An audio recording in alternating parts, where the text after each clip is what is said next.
আওয়ামী লীগ থেকে বহিষ্কৃত ও সাবেক মন্ত্রী আব্দুল লতিফ সিদ্দিকী সহ বেশ কয়েকজনকে আটক করেছে পুলিশ। দর্শক, লতিফ সিদ্দিকীকে নিয়ে আরো খবর জানাতে ডিবি অফিসে আছেন আমাদের সহকর্মী সাজিদ সরকার। আমরা তার সাথে যুক্ত হচ্ছি। সাজিদ, লতিফ সিদ্দিকীর সর্বশেষ কি খবর রয়েছে আপনার কাছে, যেহেতু ডিবি কার্যালয়ে তাকে রাখা হয়েছে এই মুহূর্তে? তানি আসলে তাকে যদি পুলিশ হেফাজতের কথাই বলা হয়, পুলিশ হেফাজতে নিয়ে বা আটক যেটি বলা হোক না কেন, তাকে আসলে এই মুহূর্তে ডিবি কার্যালয়ে রাখা হয়েছে।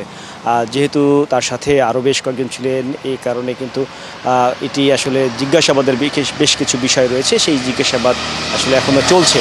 কেননা আজকের যে মঞ্চ ৭১-এর যে আয়োজনটা ছিল, সেই আয়োজনে যদিও তিনি প্রধান অতিথি হিসেবে উপস্থিত থাকার কথা ছিলেন ডক্টর কামাল হোসেনের সাবেক সভাপতি গণফোরাম, তিনি না থাকলেও আসলে প্রধান অতিথি হিসেবে অংশ নিয়েছিলেন কিন্তু লতিফ সিদ্দিকী। আর এটি আসলে ঠিক সেই মুহূর্তে মব সৃষ্টি হয়, যেটি আসলে জুলাই ব্যানারের আলামিনের নেতৃত্বে এটি কিন্তু হয়েছে ঘটনাটি, এবং পরপরই কিন্তু আসলে তাকে আসলে নানান প্রশ্নের সম্মুখীন হতে হয়েছে। বিশেষ করে যারা তাকে অবরুদ্ধ করেছিলেন, সেই সময় আমরা বলতে শুনেছি যে তাকে প্রশ্ন করা হয়েছিল, তাকে যে আওয়ামী লীগ থেকে বহিষ্কার করা হয়েছিল, সেই বহিষ্কারের আগের যে ঘটনাটি, অর্থাৎ তিনি দেশের বাইরে থেকে হজ নিয়ে, পবিত্র হজ নিয়ে এবং তাবলিগ জামাত নিয়ে, ধর্ম নিয়ে যে উস্কানিমূলক বক্তব্য দিয়েছিলেন, সেই বক্তব্যের বিষয়ে কিন্তু তাকে প্রশ্ন করা হয়েছিল যে তিনি কেন আসলে ধর্মীয় উস্কানি নিয়ে এই ধরনের বক্তব্য দিয়েছিলেন। সেই বক্তব্যের প্রেক্ষিতেই কিন্তু দেশে সেই সময় জনরোষ তৈরি হয়। তিনি সে সময় তৎকালীন তথ্য প্রযুক্তি মন্ত্রণালয়ের দায়িত্বে ছিলেন, এবং এই জনরোষের প্রেক্ষিতেই ইসলামী দল থেকে শুরু করে সাধারণ মানুষ যখন সারা দেশে আন্দোলন শুরু করে, সেই সময় কিন্তু তাকে আওয়ামী লীগ থেকে বহিষ্কার করা হয়।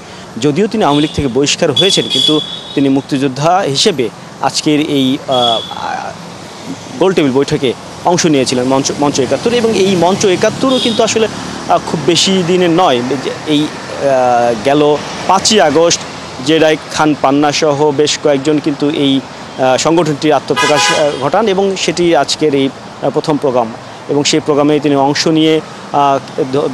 অংশ নিয়ে মুক্তিযোদ্ধা এবং নতুন প্রজন্মের নিয়ে কিন্তু কথা বলার কথা ছিল, কিন্তু তার আগেই কিন্তু তাকে আসলে আটক করা হয়। এবং আটকের প্রেক্ষিতে এখন যে সর্বশেষ তথ্য, সেটি হচ্ছে যে তাকে ডিবি কার্যালয়ে হেফাজতে রাখা হয়েছে, এবং তাকে আসলে জিজ্ঞাসাবাদ করা হবে এই বিষয়গুলো নিয়ে।